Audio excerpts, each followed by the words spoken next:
welcome to Pair of Geeks RPG A Day 30 Questions. Now, the RPG A Day thing is this campaign that runs every August, is it? Yeah. What month are we in? Every August.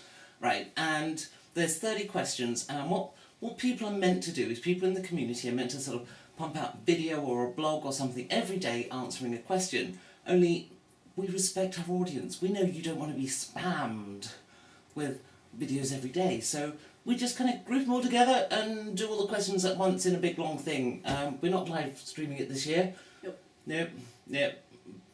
Because somebody didn't want to switch all the stuff on, do all the setup and be in it for half an hour. Lazy. Yeah, I was willing. So, if you're watching this live, then somehow that's magic because we're not streaming live. But if you're watching this after the event, then yes, you have found that corner of the internet again. Hello and welcome to the dark side of the internets. Now, because this is Pair of Geeks, we're going to review some beer as well. But I think we should start with a question. Okay. Okay, so the RPG A Day 2017 questions, we have them on our prompt card here. And we have a kitty as well. And we have a kid, yes, Medusa, who's barely been on any videos in quite a long time, is gone, humans on a sofa, let's go sit on lap, and dig claws in. What published RPG do you wish you were playing right now? Now, does that mean like right now, this instant? Because honestly, if I wanted to play an RPG right now, that's what I'd be doing. Well, looking at the selection of They can't books... see. Can they see that? There is a bookshelf just there with many but of I'm our sort of RPGs. stroking. I think they can see this bit here. So, well, you know... Okay, I've got two things. You have? Two things, yeah. The first one is Edge of the Empire because unfortunately we had a power cut last night and couldn't actually play our Edge of the Empire session. Yes, I'm kind of missing the Star Wars game, but that game that we're playing has moved to the Fate system. Yes, whereas I was specifically thinking, oh, I wouldn't mind a game with the actual Edge of the Empire setting with the actual rules, just because I do like the system. And my other one was Call of Cthulhu because I haven't played that in a while and I've got some ideas brewing for a Halloween-y type thing in a couple of months for you and the real life group.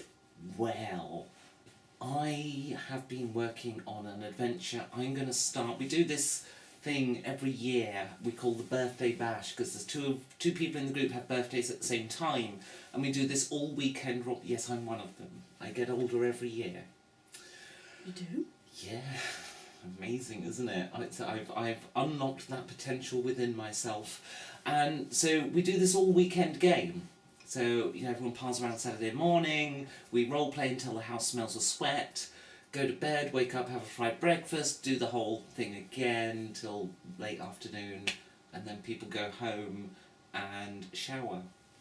So, so I've been planning this for a while, and I've had some sort of patchy ideas. I haven't kind of sort of sat down and properly written it, but I've got all these different things I want to do.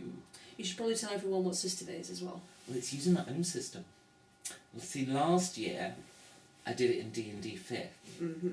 We haven't done a long campaign this year. Like this year we've just been doing odd bits. We've played a little campaign of yours in Fate Accelerated. No, it's Fate Core. Fate Core. I'm trying to do it Fate Core, but I'm still quite new to the full set of rules. Yeah, away. So, but I have my own system that I wanted to publish. That's probably going to come up in a later question. What RPG system would you like to see published? Yeah, my own. Yeah, yours. I've got to finish writing it. I'm probably from quite a biased point of view, but I have played it a few times and I do really enjoy it.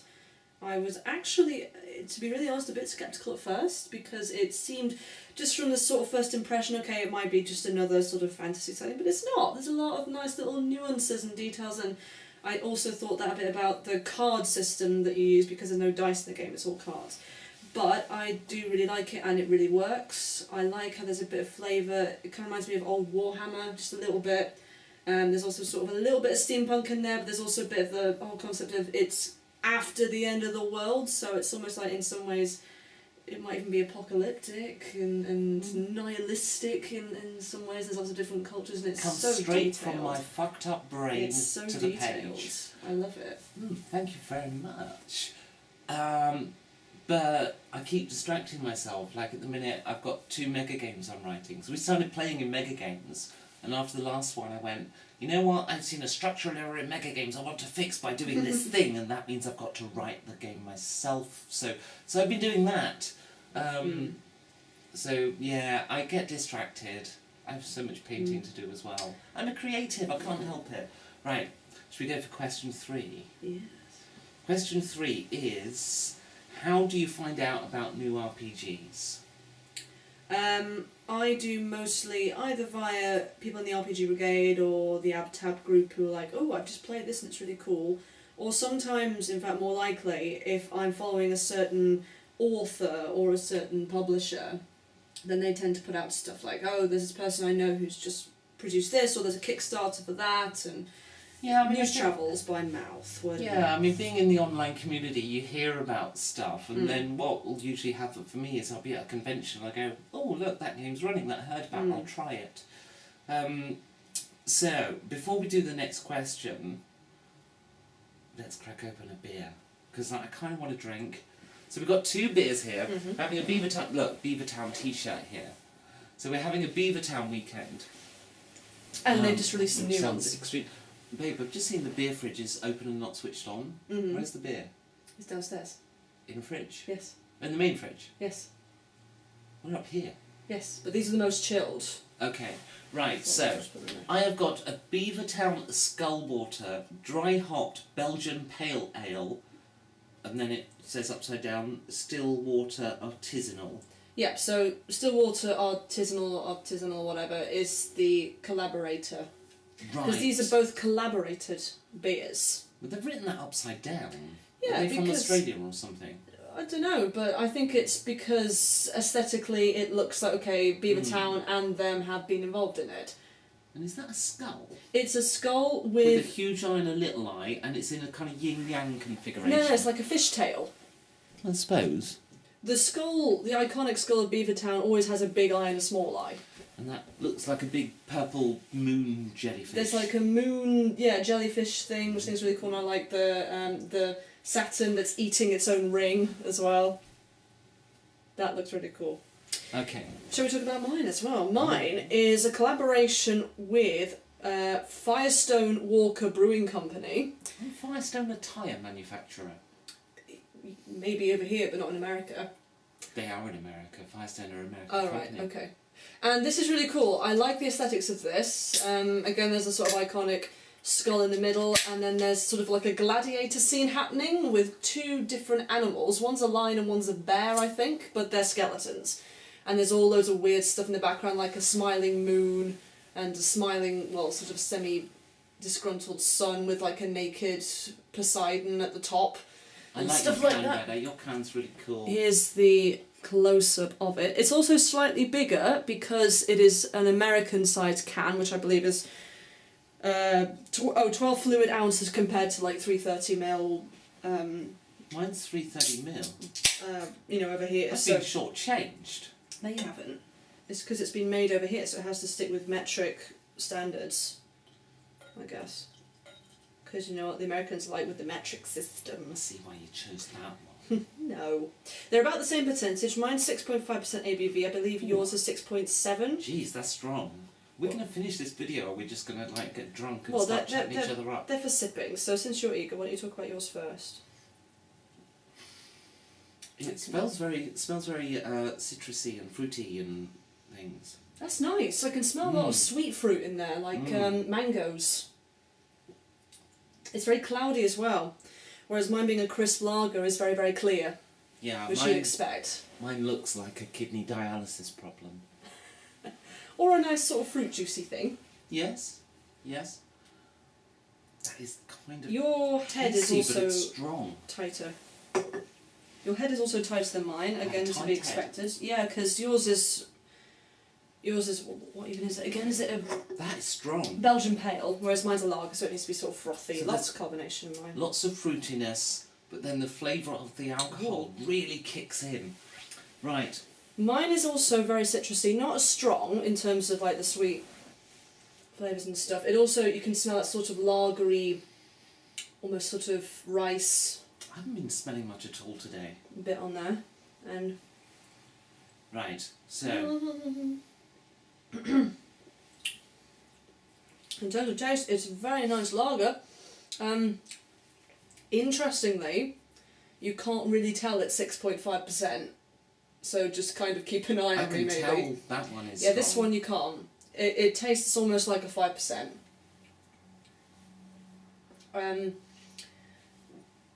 It's a nice lager with lots of flavour. It's quite spicy on the back end as well. I prefer the flavours in that one, but Do you mind that's if I'm really tasting yours? tastes strong. Since you never offered. Like you were opening and pouring. Okay, so the next question is, which RPG have you played the most since August 2016? And go on, talk about beer for a moment. No, if you've just I approve. experienced. I approve. Lots and lots of flavours in there. Medium bodied, nice palate as well, and nice texture. It's very smooth, like really, really smooth.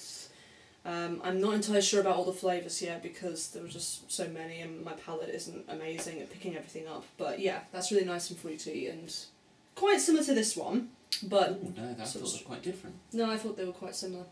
We disagree. Oh no! What RPG have you played most since? Okay, this time since last yeah, year? 2016. I know my answer. That's it's 5th edition D&D because I think it's going I to be did- the same for me as there well. was to my be real honest. life group was playing at that time. Then we did Yeah. a Clockwork Opera. Saga. Opera first. A Clockwork Opera. No, No, no. I thought the And first one was called a Clockwork Opera. It was. When did we finish it off? Well, I figure August 2016, and we were probably still playing it. No, we finished it off in, I believe, June-ish, and then we started Clockwork Saga in August or something. Because we couldn't wait. Okay, so there was that one. Okay. There's also the fact that I've been playing in Lloyd's, Jarl DM's Adventures in Middle-earth, which uses 5th edition, even though it's a Lord of the Rings Oh, setting. he's not using the One Ring for that. No, he's not. There was this big explosion of Adventures in Middle-earth in terms of popularity, and a lot of people in the AbTab group were playing it, and it kind of overshadowed the One Ring, and it's like, okay, fair enough if you prefer that type of game system. I just kind of want to play it because it's Lord of the Rings, and Yardm's games are really dark, and I've never played in any of his games before, so I thought, okay, I'll give it a go. It works, don't get me wrong, but I think I still prefer the One Ring system. I think it's more true to the books, rather than this one, where it seems to be more like, it's sort of, very much like you've talked about, you know, when you go up so many levels in D&D 5e and you feel so powerful and you've got all these crazy ass abilities. It's a bit like it's preparing you to be the next Gandalf or Aragorn or, you know, the big good guys rather than the little... One Ring's more bit down to earth. Oh yeah, it's very, very down to earth. Okay, so, which RPG cover best captures the spirit of the game? And I was thinking, just pass me Volo's guide. Yep. This isn't really a game, though, it's more a supplement. I know, but it's... You know, you got Volo with his book, talking to a storm giant, I think, and, you know, this talks about giants for 30 odd bloody pages. Everyone raved about this book. I only got this far into it, right? So I read that much, and the reason is, it just talks in so much detail about very D&D specific world setting, and it just, I struggle to reconcile that with the fact that I sort of run my own world. So hang on, I've just sidestepped into a review of Volo's Guide. If you're wondering why I never reviewed Volo's Guide on my channel, or on our channel, it's because I never finished reading it. Did you not? No.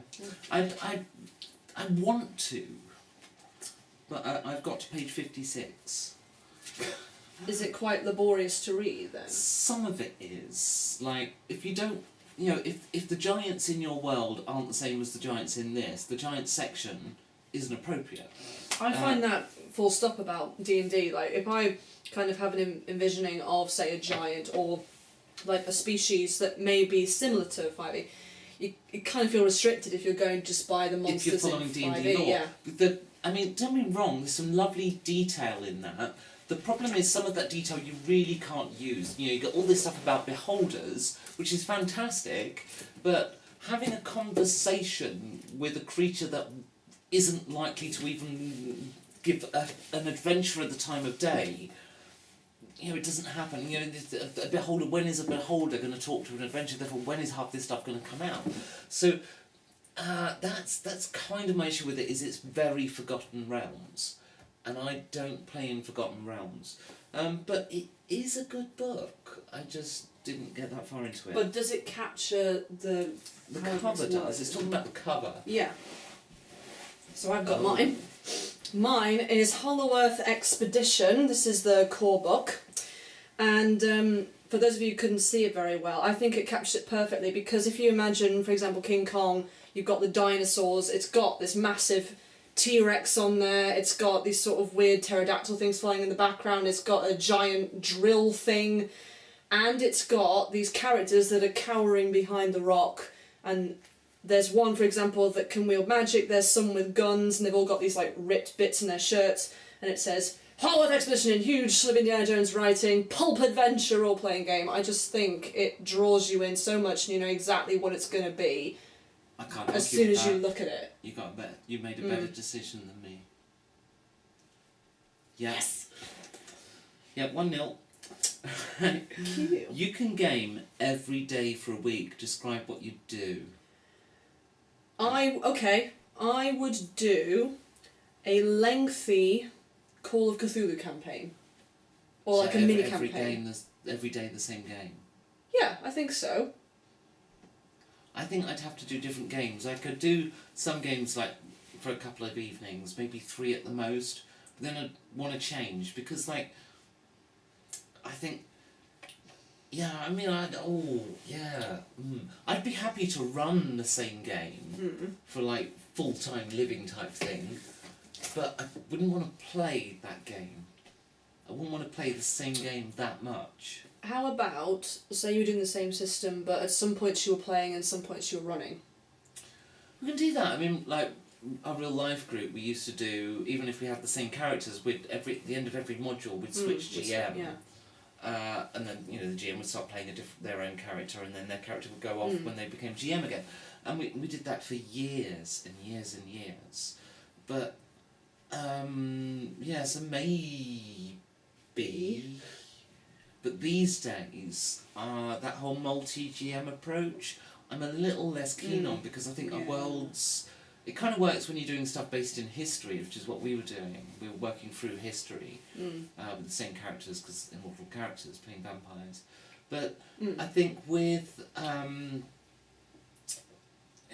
now I like to do much more immersive worlds, much more nuanced worlds, and I think if I hand that over to another GM, I just know they'll steamroll. That's true. Yeah, you kind of want to keep your own little baby. And this is it. Your world is always your child. Well, it's like you suggested to me with the Clockwork Saga. We could always have somebody else DMing after a bit if you're anxious about playing, and I was just like, no, because it's my baby world and I've made it and it's mine.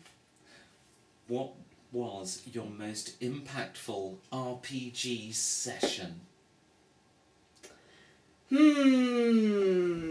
I think the one that comes into my head first, it might not be the most, but the one, in fact you might even agree with this one.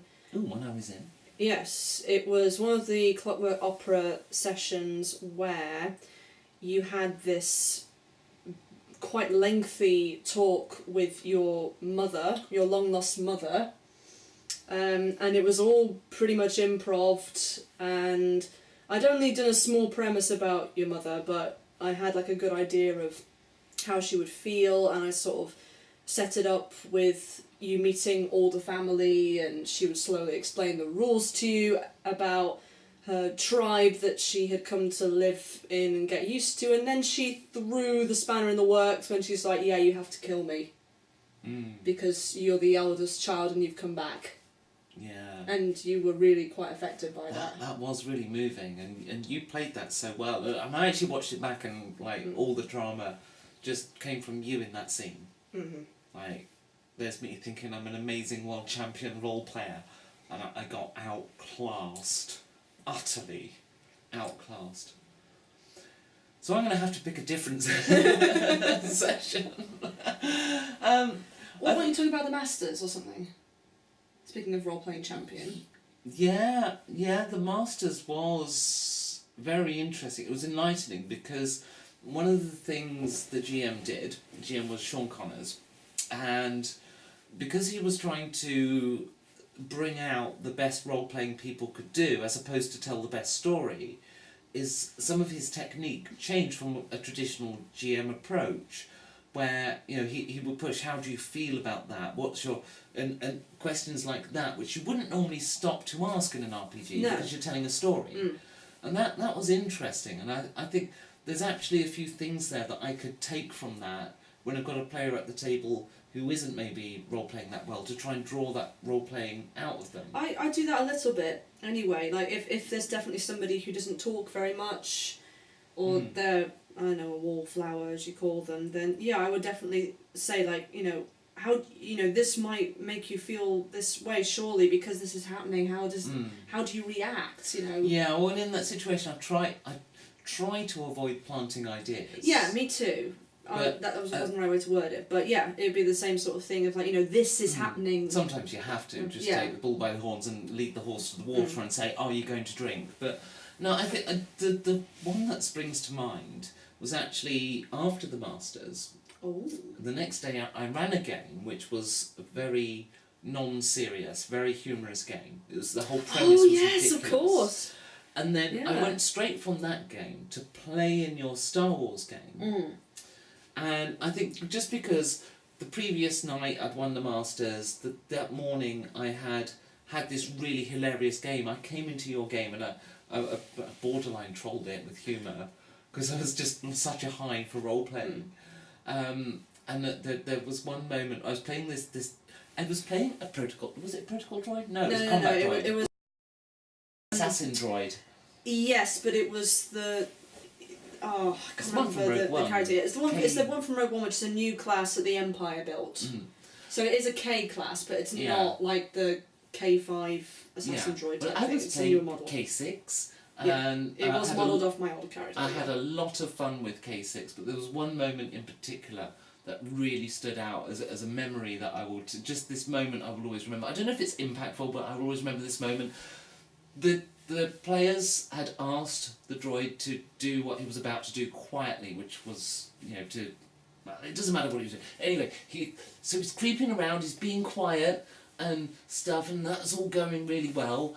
And then he finds himself in this situation where he's got to take this person out and needs to do it quietly. So he grabs a grenade, rolls it into the room, and shh at the grenade, shh.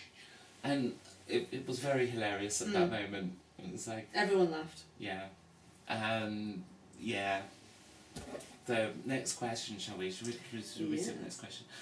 What is a good RPG to play for sessions of 2 hours or less? 2 hours? Well, it's got to be something that you generate really, really quickly. So maybe something like Monster Hearts. But it's just like... Maybe... Character gen is I was going to say, does it count character gen or not? Well, if your sessions are 2 hours, that means either your first game is... Yeah, okay. I would go for something like Fate Accelerated or possibly Corporation, if it's like a really simple mission. But then if you've got an entire group, it will still take an hour or so to gen characters. Yeah, but ignoring the genning characters, if the session was 2 hours... You know what, I'd probably ad hoc something on the spot. I'd just say, right, you've got 10 points to spend between mind and body, and then those two stats, just add it to a D10. And that's another one. Godlike would work as a 2 hour session. Yeah, I've not played that. Godlike, I can't remember exactly how the system works, but I know it's a pool and you have to get like odds and evens. But it's very much about kind of superhumans in World War II era. So you had things called Übermensch, who were these big Germans who could fly and stuff, and you'd have to take them down. It was all a bit insane and ridiculous. Okay, but you know what? I just realised what system is really quick to generate a really detailed character. What? But in no time at all. What? The one I wrote. Yes, actually that's true. That's true. It's incredibly fast to gen, and you get a lot of information on your character. Mm-hmm. You know, if you're doing it by yourself, you can do a character in a few minutes. If you're doing it in a group, you're probably going to take 20-30 minutes. But do you think you could do a session that's 2 hours or less as well? you could easily do it. There's enough world depth there to just plonk in something and just do a 2-hour session. Yeah. To be honest though, I don't like role-playing for that short an amount of time. The only time I did it and enjoyed it was Lloyd Gann ran that Firefly game. Yes, that was cool. What was that, 1 hour? No, Or it 2? was about 2 hours. Yeah. But to be fair, it was quite rushed, and I could feel that there were bits that he maybe wanted to talk about a bit more, but he couldn't because of the time constraints. Yeah. But that wasn't his time constraints. It was because of how the games were set up and. Yeah, it was a convention thing, Yeah, 2 hour yeah. slot. Right, so what is a good RPG to play for about 10 sessions? 10 sessions, I would say. They kind of all work. Yeah, They don't break in that time zone. A few, yeah, and a lot of my campaigns that I've run or have finished, say for example, there were Shadows of Estrin that lasted for about 10 or 11 sessions, which worked well. Every game will work well over 10 sessions. I can't think of one that wouldn't, unless they're like 8-hour sessions, in which case you're going to get borderline on a few. Yeah. The problem is, a lot of games, your advancement eventually will break the game. D&D 5th edition, actually every edition of D&D breaks. Like there's a point in the game at which the characters are too powerful, or if it's not too powerful, they're either too unbalanced with each other, like in the older editions. Like people say game balance doesn't really matter, but Yeah, it does. it does actually, because when in first edition, your first level wizard can't do anything, and your 18th, actually they have different levels equivalent to fighters, but whatever level the max is for wizard, can't remember, I think it's actually might be high enough. But anyway, it's way powerful. It's country destroying level of wizardry, and you can't do an encounter with that. And then in 5th edition, the game bogs down in actions. There's the action economy, because you've got these 4 types of action, and at high levels you can use them all. And I mentioned this the other day, I genuinely had a player make a flowchart of his actions in a game. When was that? It was the real life group on the year-long campaign. And we'd got to, I think he made the flowchart at 16th level, and I was just like where's the role play, But even at 5th ed, for example, the monk, it's like it can do so many moves in one turn, and it's like. Well, this was a monk character. There we go. And 3rd ed is also a problem, for example, with druids. Druids get so powerful so quickly, and I think wizards are another one that get really powerful really quickly, and they leave everything else behind. Like, for example, the bard is really weak, and. Yeah, Bard for me when playing. Bard is tricky to play in 3rd edition. I was up to about 12th, Yeah, and then it started to get hard. Actually, at 12th it was hard by comparison. Too much of a jack of all trades without enough actual ability to do things. Clockwork Opera ran as well for about, was it 14 sessions or something? And that was a good. Yeah, and that could have. The story was done, but in terms of mechanics, it could have gone on longer. We could have been higher level, and it still worked. It could, but I wanted to finish the story. Yeah, the story was properly, done at that point. Okay, next question: where do you go for RPG reviews? Well, the last thing I actually listened to reviews on was Volo's Guide. Oh. Everyone was raving about it, saying it was like really awesome. But to be honest, I think with RPGs I mostly just get the stuff or play them at a convention. I'm not really big on reading up reviews or watching reviews. No, me neither. If it's something that catches my eye or something I've been wanting for a while, I might look into review, and for that I tend to go to YouTube. Board games, definitely. Absolutely. Board games, yes. Which is interesting. Why is that? I think it's because Shut Up and Sit Down are really quite engaging with their videos. But because actually saying that, there's no way I would watch a Dice Tower reviews. Absolutely not. Maybe it's because with role-playing games they can go really in depth, so you're more likely to go for games that you are more interested in terms of the genre or the setting. There's that, but Whereas there's also board games are very kind of certain... initial sort of, okay, this is the premise, but that's it, and then the mechanics take over. But don't forget, in an RPG, a GM is half the rulebook. That's very true. And so sometimes when people are reviewing stuff, they just think, well, you're a shit GM, or you're a GM who does a different style of game to them. Yeah. There's a certain kind of arrogance that comes with being a GM, that thinking your games are brilliant. It can be. Wait, taken down a do peg. you mean in terms of like if you've published a game and you're also a GM, or do you mean No, a GM I mean, just reviewing something? I think if as a GM, when you're listening to another GM review an RPG game, they're talking about things that are relevant to the way they play, and then sometimes you pick up cues in that and you think, actually, I'm not sure I'd want to play in your games, and that's where the arrogance comes in, thinking you're the better GM until you actually... Although, I have to say, John Large's reviews, on the whole, are very good because they're so neutral. I don't always watch his reviews because sometimes he reviews things that I'm not that interested in, so I don't bother clicking on them. But like I was saying, if something catches my eye in terms of, oh yeah, I've been thinking about that, I would totally look for his opinion.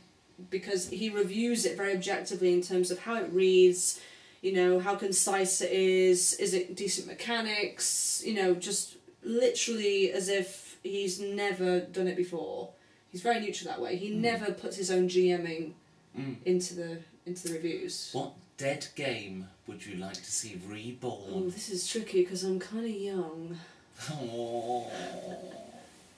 I mean, what would you classify as a dead game? One that's no longer in print. Do I even have any of those games?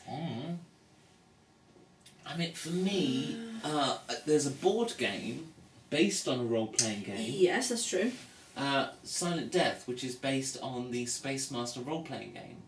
Silent Death has gone by the wayside, but I play it occasionally with my brother. My brother really loves it. So it's like a sibling bonding thing. To beat him at it, I always win. Which is good, because like when we were young, he always used to win, and now I thrash him. So, but yeah, I'd quite like to see a new edition of that, because some of the rules I'm a bit uncertain on, and I haven't got the rule books for them. But the and it's hard to get the minis and stuff like that. But that's not really a role playing game. The actual role playing game it's based on, Space Master, is a terrible system. Like it's based on Rolemaster. No, Rolemaster is... I've heard things about Rolemaster. It literally has books full of tables for critical effects. Oh dear. Books of tables. I really can't be asked. Books. Things like that. I had Space Master, I think it was in 5 books, and most of it was tables. And it was for, if a weapon of this type scores a critical of type B, like you had severity A through E for every type of thing, and then every entry had a crit. Oh my god, no. Horrendous. What? Oh. There is this one though. Yeah, Ronnie got me this for Christmas.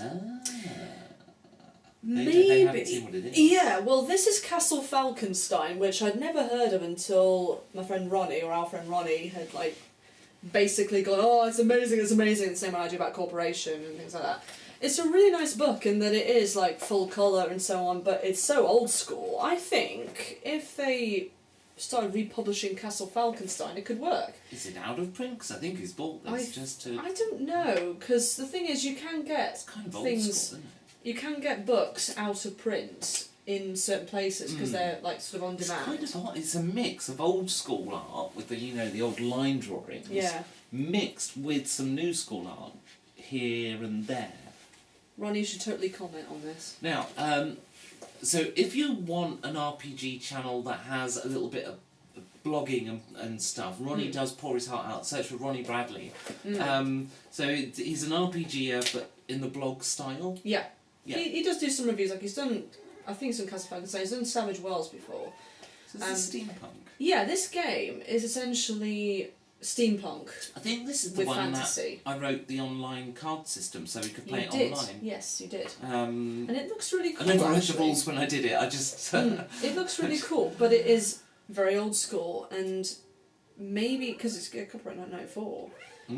Hello, kitty. If they say, updated this, you know, that would be interesting. Does it need updating? Maybe. I don't know. Maybe not. Well, I mean, it's got some old school line drawing, but that doesn't. You still see that in new books. The problem is doing art for any role playing book is horrendously expensive and difficult. I'm just looking at how the question's worded actually, because it's not just about Which the art. dead game would you like to see reborn? So it's literally just okay. You know, a game coming back, a game you used to play coming back. But the thing is, like the great ones have stayed with us. You know, Vampire the Masquerade has a new edition. There are some D&D has games many new as well editions. Call of Cthulhu has a billion editions. For example, I've got a couple of these, which are the old Conan books, and I would say, oh yeah, I'd love to get a new Conan, but that's now just happened again. There's a new Conan the good being stuff released, so isn't dying, it's staying with us. Or someone's had the idea and gone, oh yeah, and it's the same with, for example, Advanced Fighting Fantasy. That was really old, and quite a few people wanted that to come back, and it has done. And I think they've released a new hardback of these, which is good because it's quite fancy. But, so, which RPG has the most inspiring interior art? That's tricky. I mean, I know who's got the best art. That's 5th edition. I would say Corporation is the most inspiring. That's interesting because, like, the art is not the best. One of my favourite games. It's not bad. My problem with Corporation is it's a corporate dystopian future, which I love the premise, but that means, you know, a lot of the art in the book is about marketing. But James Norbury don't know jack about marketing. I wasn't thinking That's specifically about those bits. I was thinking more about the actual art, not the advertisements. Yeah. James, I need to talk to you about advertising. I need to teach you how to compose an advert. Because you're putting adverts in your books, and they aren't adverts. No marketing person would create them. I do agree. I just have no idea, you know, what the premise will be, but you do know. That's what I do for a living. But I think the actual sort of eerie illustrations of, say, big landscapes and things like that with sort of an isolated tower in it and stuff, I think that's really nice. It does have some stuff like Another that. one I really like... Because D&D's is all character art, isn't it? Yeah, it doesn't really have scenery and world building. Another one I really like, unfortunately I haven't got the actual hard copy books, they're only PDF, is Shadows of Estrin. Like, the artwork is beautiful as well, and I'm trying to weigh up that between another one in terms of how beautiful it is, and I think that's better than D&D, to be honest. But the artwork in Shadows of Estrin is really... It really inspired me when I was doing the actual campaign. A lot of the time I just look at the art and I get a sense of the tone, the atmosphere. What about Vampire the Masquerade? I've never actually looked really at the books for Vampire the Masquerade. It's been a long time since I've read it. This is quite an old edition. I've played the video game, but that's it. So I wouldn't really know. It really captures the darkness. It does, yes. Helped, I think, a lot by the fact it's black and white, and I think that kind of... Yeah, you know, if you're going to publish a game and you want to cut casts, do a really dark game, because then you can print it black and white. What? And it atmospherically works. There's also the old Warhammer, which I think, with its colour, but sort of gritty, browny look to it. Yeah, but does it have any kind of world-building pictures? Because if it's going to inspire you, it needs world-building, not character pictures. Not the core book, but there are plenty of I think back to the OSR stuff, like, you know, D&D Redbox and stuff like that. Yes. It had pictures of adventuring parties in environments that was quite inspiring back in the day. But there's not a lot of art in Osric. There is some though, and actually, that's it. It all kind of fits, and it's really reminiscent of the game. So that's Osric, which is a first edition or original edition actually, retro clone. I know a lot of books have great art that really fit, but I think in terms of quantity of quality art, 5th edition wins. But we're talking about art that inspires you, not Which it necessarily doesn't, plots. because it's all character art in Fifth Ed. Yeah. They don't give you world I art. definitely agree with that. So yeah, either Corporation or Shadows of Estrin for me. Okay. Describe a game experience that changed how you play. Well, for me, it was when one of my players made a flowchart. That has changed the way I GM, because No, how you play it says specifically. GM isn't playing. Oh, They're does not it mean- working okay, a job. okay. Well, it's saying you change how you play. Well, all right. The biggest change in the way I play a player Yeah. in games is definitely when I got involved in the YouTube community and started actively trying to improve my game. But as a GM, when I saw a player make a flowchart of their character actions, that for me ended high-level D&D.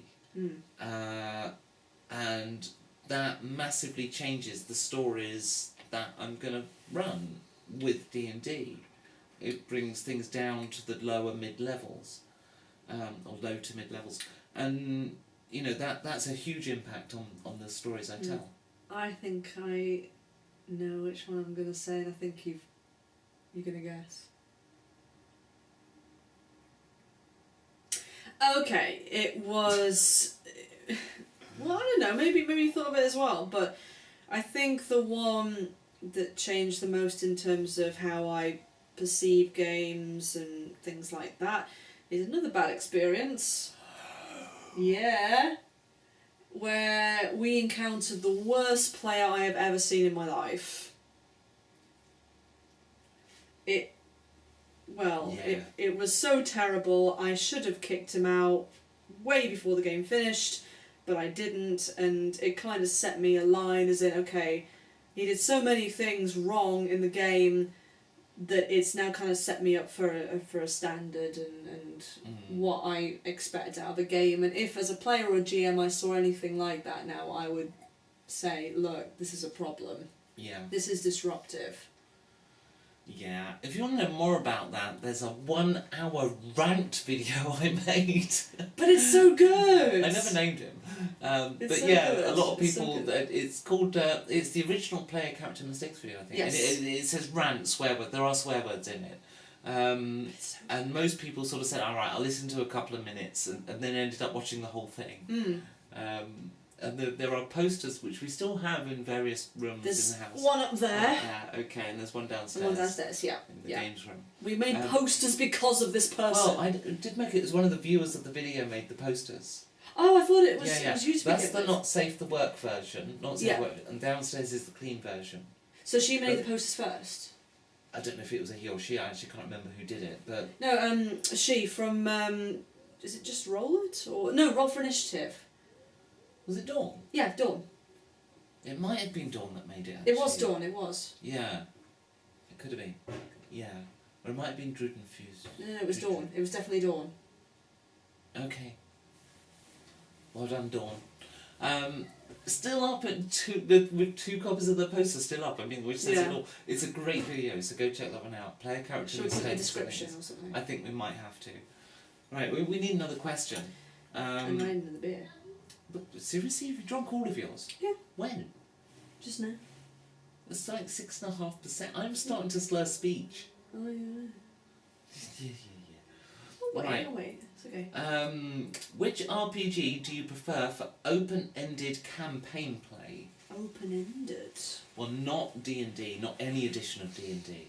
No. Because the problem is you play No. D&D for too long. You can play it for quite a while, but sooner or later you get to a level where the game is broken and... I'm really not a fan of open-ended campaign play full stop, to be honest. I am. Well, maybe I just haven't experienced a system where that can work well. You're about to next year.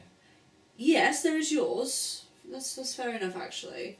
Maybe, come to think of it, maybe Warhammer could work because there's already so much sort of setting material that you could play with. Maybe Star Wars as well, Age of the Empire. But I actually prefer a lot of the time when stories come to a natural end and then you stop. You don't just carry on for the sake of it. Yeah, you see, It's like TV series. there are a lot of people who run open-ended campaigns that I wouldn't enjoy as much, and that's where the plot lines just aren't dramatic enough, aren't world-changing enough. You, as a player, you want to have an impact in order to build fame in the world, but at the same time, what sometimes breaks open-ended play is when your character has too much of an impact. So the balance has to be right, and as a GM there's a way to do that. But I do believe that ultimately the story must finish. Yeah. There can be many little stories on the way, but the overall big story ultimately must reach a conclusion. Otherwise you never get that satisfaction. So that's what we did in, well, you weren't in the group then, because I wasn't playing with you in real life then, in 2015, where we played right from 1st edition, D&D 5th, all the way up to 20th, big epic battle at the end, many dragons, many entire armies on the board. Bloody hell. It was all done in miniatures. Yeah, the 4-dimensional dungeon video is one of the encounters I ran to give you an idea of the kind of thing that was happening. But it was also the game that resulted in that flowchart. I had a feeling it would be the case. Yes. Hence, no more high-level D&D for me. No. Ever. But don't you think that a Clockwork Opera had such a satisfying ending to it? It did. It did. And actually, I did learn something from that, which is... You did? I did, because you spoke to us all before the finale and said, what ending do you want for your character? That's very true, yes, because, you know, it's the end and... But there is one thing about that is quite meta. Yeah, I appreciate that. You know, and that a lot of players will say and believe, and honestly believe it, that they prefer that there's a chance of failure. Yes, I wouldn't do it with every player, but you guys were so good at role-playing, that's why I decided to give you the choice. I wouldn't do it for every single group. Yeah, I couldn't, I think, have done it with the Brawlers campaign, the 2015 D&D campaign. No. And also, like... That, well, just in how they were playing that at the end. Yeah, and also for a Clockwork Saga, I might not ask that question because I'm not sure if it would work. But for a Clockwork Opera, for me, it really did because of the premise of what you had done so far, and that it could really go either way in terms of mortality. And I thought back to when I was playing in a J-Punk campaign and John was running it. And he said, you know, I think he said sort of quite briefly, you know, if you would like, you know, to kill your character off or something, you can just talk about it with me. And at that point I thought, okay, yeah, I do want to kill my character off by a certain point because it would work in terms of the story arc and blah blah blah. And he's like, okay, cool. And it was one of the best character deaths I've ever seen. And it was my first character death as a player. It's the thing, you know, it's the final episode, and the final time, and it's like choosing the end was a remarkable and amazing thing. And because all of our characters had arc in their own way, you know, my own character had gone through, first of all, believing in the justness of what was essentially a fascist regime. Then she'd gone through a period of retribution and atonement and anger at who she was and the regime that had betrayed her. And then eventually she found love and solace and peace. And, you know, at the end of that, for her, her ending was to live a very quiet and simple life away from the systems and processes that had destroyed such a big part of her life. But the most remarkable thing was really Iskander and his death, where he was a priest of this religion of the twin flame, and which were represented by these two intertwined dragons, and he became that third dragon. We had quite a lengthy chat about it as well. And you couldn't get an ending like that if you were just waiting to see how the dice rolled. That's why I asked, because I thought that the stories could be elevated, and again, because you were such good role players, it didn't matter that it was slightly meta. I wouldn't like say everything like, okay, this is going to happen, and this, then this, and this. I just sort of outlined, okay, so you want your character to die, that's fine, I will work it in. How do you feel about it being to do with this, and you know, it's to do with enlightenment? He's like, yeah, that's awesome. And then I worked out the rest. So it's not like I gave anything away. It's just with death in a character, it's quite a fragile thing sometimes. And, you know, okay, it might be like at the end of the campaign, somebody's going to die, but I've got the opinion that if the player's not ready for it, then they can't necessarily make the best story. Because they've been thrown off guard. And it's like, oh, okay, well, no, rather than, yeah, and then this happens, and then I think that will happen. It just sort of prepares them a bit for what's going to happen, and it makes it so much smoother. So something to consider in your own games then is how to end.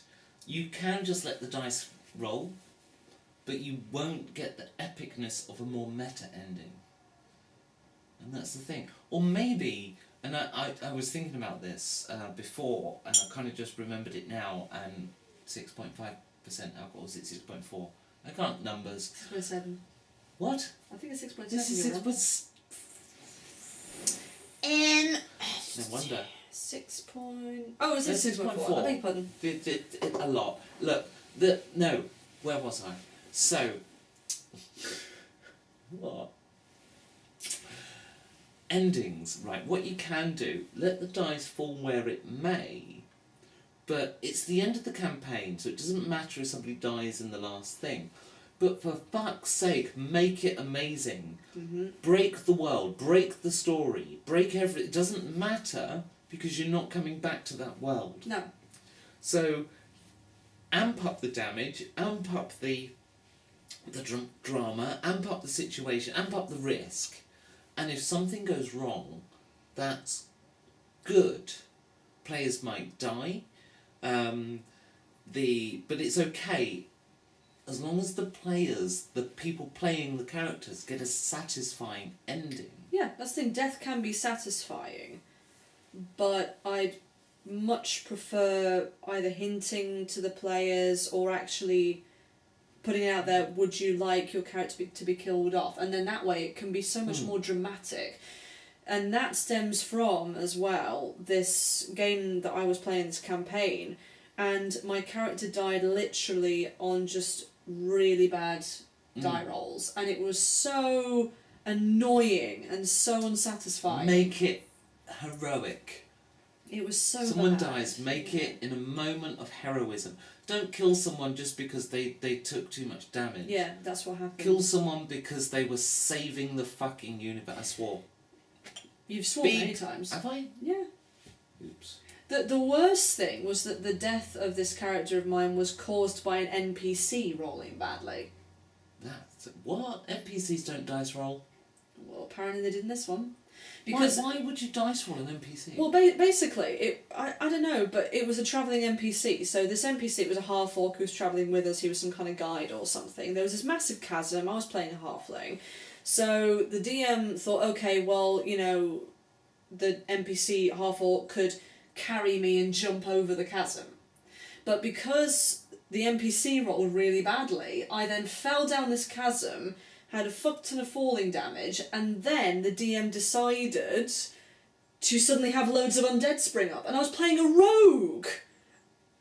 Okay, after this video I want to find out who that DM is so I don't play with them. That is horrific. And then, of course, I died from all the damage of these skeletons, and the others couldn't get down in time to help me. Yeah, I already did a video on this about NPC combat, but really infuriating. NPCs don't roll. No. They just don't. They really shouldn't roll. What I would do at most with an NPC is I do a single dice roll to determine how successful the NPC force was this turn. Yeah, or I might do it for, say, initiative if they happen to be participating in a battle, but even then it's like... No, determine the overall success of the NPC's Yeah. this turn. And if I've got two groups of NPCs that are fighting against each other, it's still one dice roll. Yeah. It's just which side does it favour this turn. You're telling a story. You're not playing a war game. Ranty Right. rant. Did I rant? No, me. I'm ranting. Oh, that's bad of you. Right. Where were we? You still my beer. Which RPG do you enjoy adapting the most?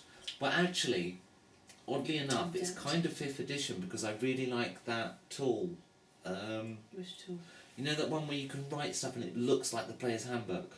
Oh, yeah. Is it Homebrew D&D? I thought it was Inkheart or something. No, Incarnate's the mapping Oh, that's tool. the mapping. Homebrew D&D. You write it and it just looks like it's straight out of the That's manual, true, of the player that's manual, true, and it's really cool, and I kind of like doing that. However, it's not the best system in the world. No, because I'm the most familiar in terms of the systems I know, it would be the same thing. However, I know there are a lot of adapting tools for Fate, like various books that show you how to adapt the system to how you want, which makes it really versatile. I've just never looked at them. I think the problem is, there's something like I've written games ever since I was a kid.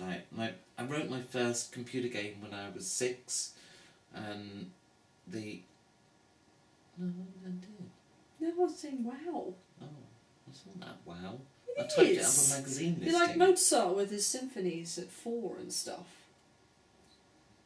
Well, I don't even know if I could walk at 4, but no, it was a thing back then. You know, we had the home computers, and you go to the off license or magazine newsagent thingy, and you get a magazine of program listings. You type it in, and then it wouldn't work, and then you'd fix it. Not at first, couldn't fix it at first, but I learned, and that's how I wrote my first games. And the oldest one I found some years later, I found one I did when I was 8, and it was shit. You know, one that I just created, not one that I typed in from a magazine. But that's what my parents did. They bought us a computer, which, because those days home computers you loaded and saved to get your programs to tape, and wow. the tape drive didn't work on our computer. It wouldn't save or load. So if we wanted to play a game, we had to write it. So I've always written games ever since I was really young. You know, all the way through school, I'd write computer games, and you know they got better and better over time, and you know to eventually to the point where other people actually said, "Oh, that's quite good fun." I think neighbours dropped something heavy. Was it a penny? What? Penny dropping? Maybe. Okay. I tried to be funny, it didn't work. Right, so I guess, adapting RPGs, that's what we're talking about. And I guess I just adapt everything. I mean, part of GMing is adapt. You, as a GM, you adapt. Yes. You take the rule Yes. you think is most appropriate and you apply it. I mean, I'm playing in a Clockwork Saga with you GMing, and your way of running 5th edition isn't that close to the book. No, it definitely isn't. But that's because, you know, I look at 5th edition or some other system that has quite a lot of rules in, and I think, well, I'm not a massive fan of that rule, or I think that rule is pointless, or things like that, and I just streamline it in a way that feels natural to me. But, you know, there's one rule which is actually wrong in every RPG, and I should probably do a video on this. AC? No. It's grappling rules. Why? Grappling rules don't work in any RPG. It's either too easy or too hard.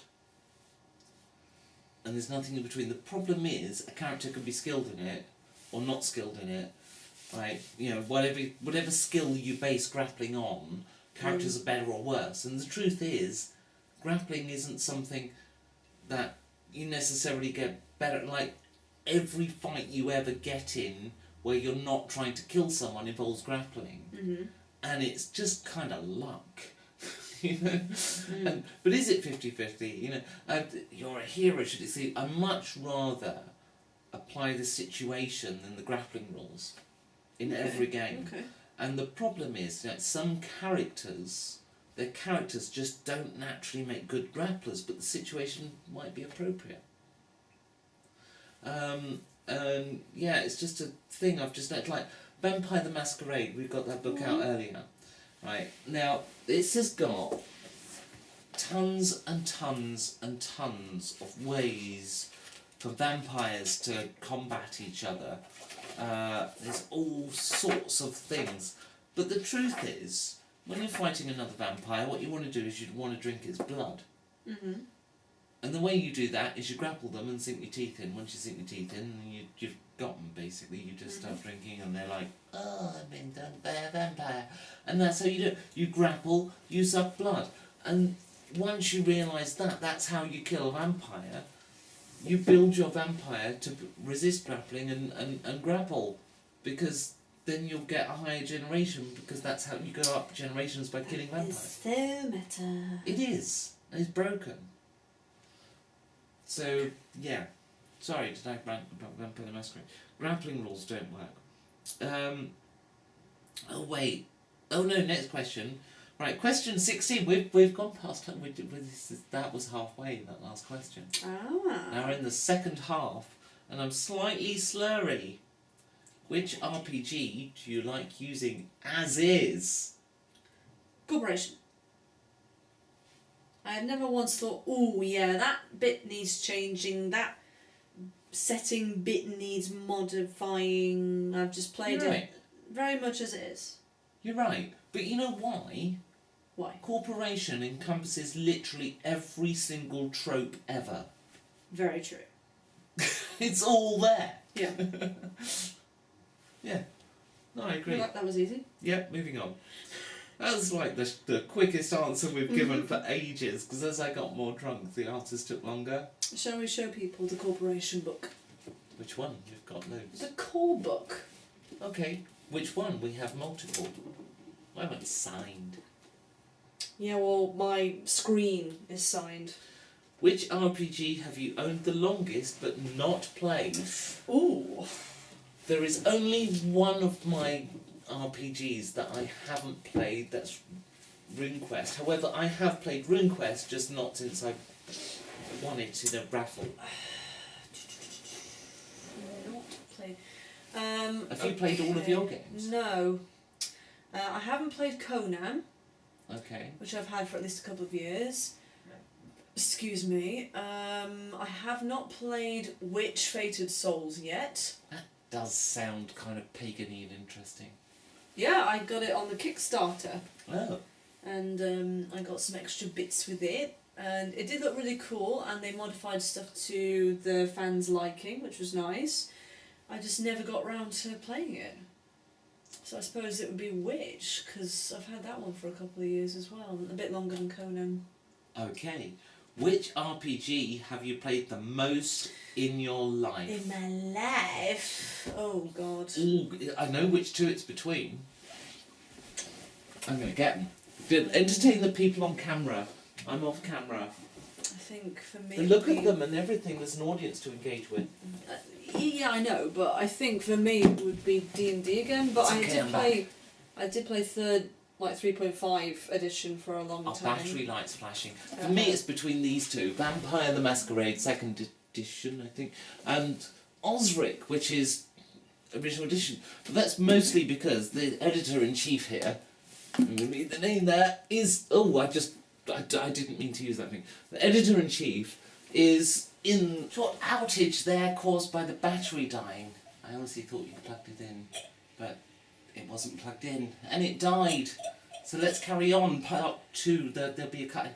So I bought beer glasses. Now you notice yours is slightly bigger because you have a bigger beer, well, apparently. It's not, because your bulbous bit there is bigger than my shaft.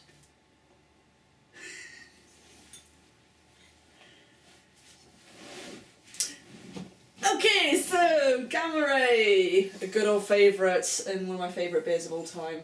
You are wearing a Gamma Ray t-shirt, so that... Well, that's the only one that was available. Could you pour? I need to find the question. Sure. Thank you. I'll just put that beer can on your shaft whilst you're pouring. Right, so, which RPG have you... Oh no, we did that one. Which RPG have you played the most in your life? We did that one, didn't we? Yeah. Which RPG features the best writing? I know the answer to this. Best writing. Does that mean in terms of The books and how they're written. like literally the whole thing? So Yeah. mechanics, story. Yeah, you explain it, you're not confused. You've got the best. For me, the best inspiration is a key factor, and that has to be cooperation. And the reason is very simple. Yeah. Okay. It's agree. full of plot ideas. Oops. Like you read D&D, there's no ideas there for stories you could No. run because it's up to the GM and you can do anything. The same is true of any role-playing game, but Corporation gives you suggestions of things you can try, and those suggestions spawn ideas of your own. It's for me, it's a lot better than the D&D approach, which kind of says, okay, buy a campaign module if you're not sure what to run. And I hate I don't hate campaign modules. They're fine to take inspiration from. We did that video which didn't go down terribly well, didn't we? Play D&D like an adult. Yes. People thought we were being a bit elitist. But We yeah, were. It's just. we kind of were, but we're doing it on purpose, and that was its Yes. own kind of humour thing. But you Yeah, I love that. Like, there's two main things about Corporation that inspires ideas. The first one is you get these dialogue boxes. Well, not dialogue boxes. Sorry, like little story boxes. At certain points that are about a certain location that you're reading about or a certain mechanic or something. And it's a story about various characters that do a thing and it ends in like, I don't know, a paragraph or so. And it gives you that flavour. And another one which I love even more is towards the back of the book. There's like 100 mission ideas. Yeah. Oh, I don't think I even noticed that page. Did you What I not? noticed is, Yeah, like, if it's you're reading so about useful. a particular thing, it'll have like and it's always 10 ideas. Like, Yes, all there are the little those back as bits, well. There's 10 ideas. Like, for example, with the Shanghai Sky Bridge, there's like 10 ideas. No, at the back of the book, there's like 100 mission ideas. I missed that. Which is so good, because even if you don't like that one idea, you can, like, change it. So if it's about somebody, I don't know, hacking into something to do with a certain group or location, you can just change those bits, and boom, you've got an idea.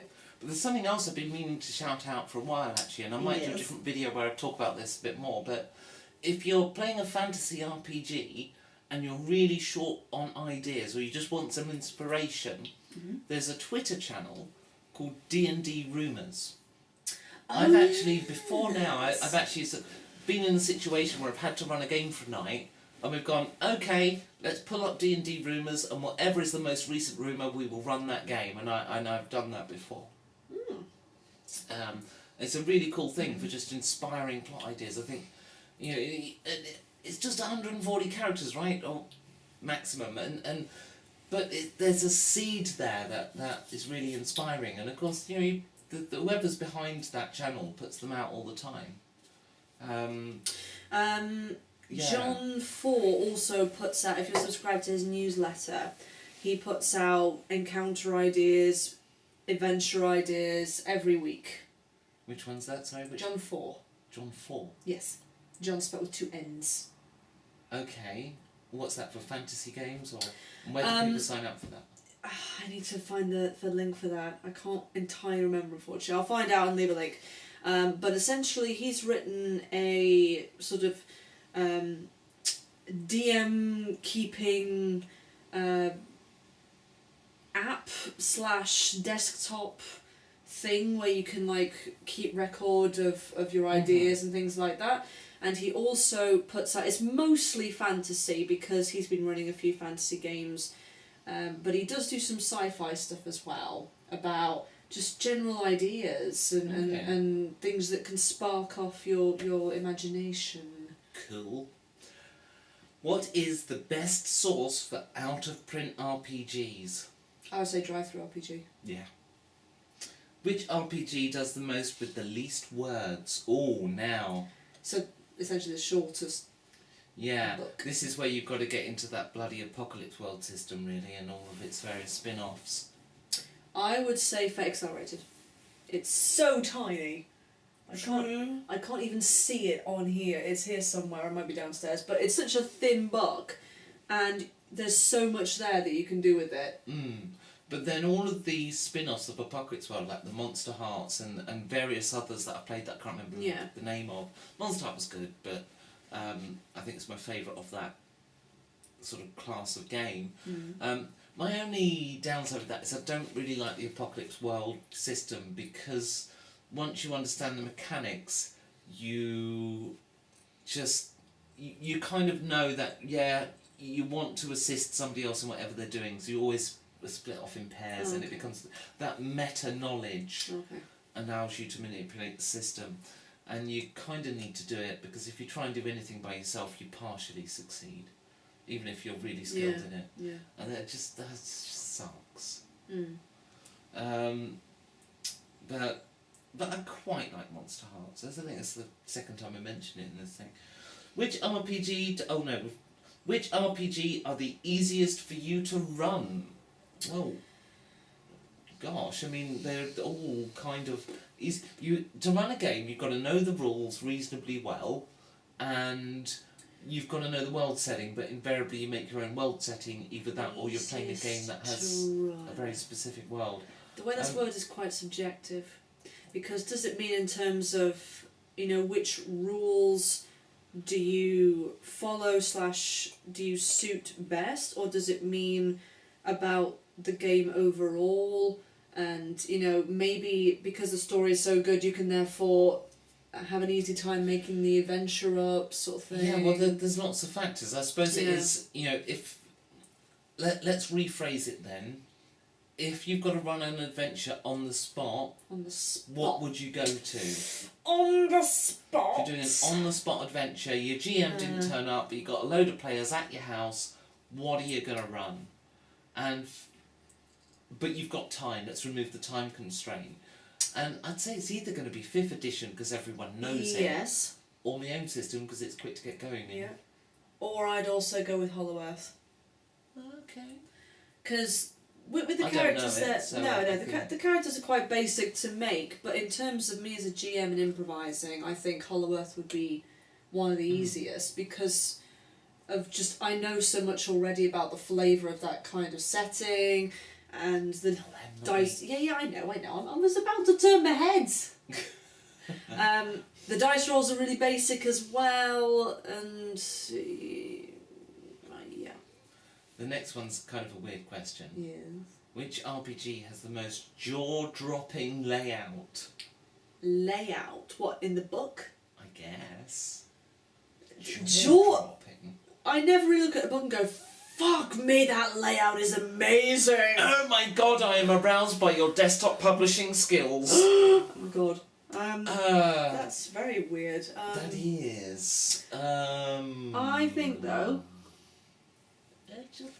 I'm going to say it, well, maybe, but I'm going to say it, but people are going to disagree with me, but I think Call of Cthulhu has the best layout. I mean, already, look at that, seriously. H.P. Lovecraft in all its glory. And just the way it is set out in terms of if there's like plenty of rules on one page, or if there's these sort of inspiring pictures and things like that. It's so clear, it's got a nice bookmark, and I think in terms of structure, it's also very, very clear. For me, because it's beautiful. I never had the books to 3rd edition, which I know is sitting right there on the bookshelf now, but 4th edition. When I got 5th edition D&D, I had been playing Osric. Now, Osric's a wonderful book. It's got every rule for original D&D, or AD&D, OD&D, whatever. And so for me, it's not so much about how good the layout was, but just that it represented this is a new generation of role-playing. And it kind of reignited role-playing with me, not in the sense of, I'd never stopped role-playing. I always did my weekly group, but after 5th edition, actually just before 5th edition I created the YouTube channel. I didn't have 5th edition at first, so I'd already kind of started that, no, maybe it wasn't as revolutionary. I don't know, it just, for me it was my first modern game that I bought. I think it's important to consider as well how easy it is to reference a rule, say in the middle of a game. What, in D&D? So, well, in any game. So if you need to find a rule quickly. Yeah, it's just about how well have you read the book and know it. Yeah, but also, again, Call of Cthulhu is really easy. D&D is alright. I can play Player's Handbook, I can go straight to it. DM's Guide, I couldn't. Monster Manual's kind of an odd layout as well. It's alphabetical, then alphabetical again for the shit stuff.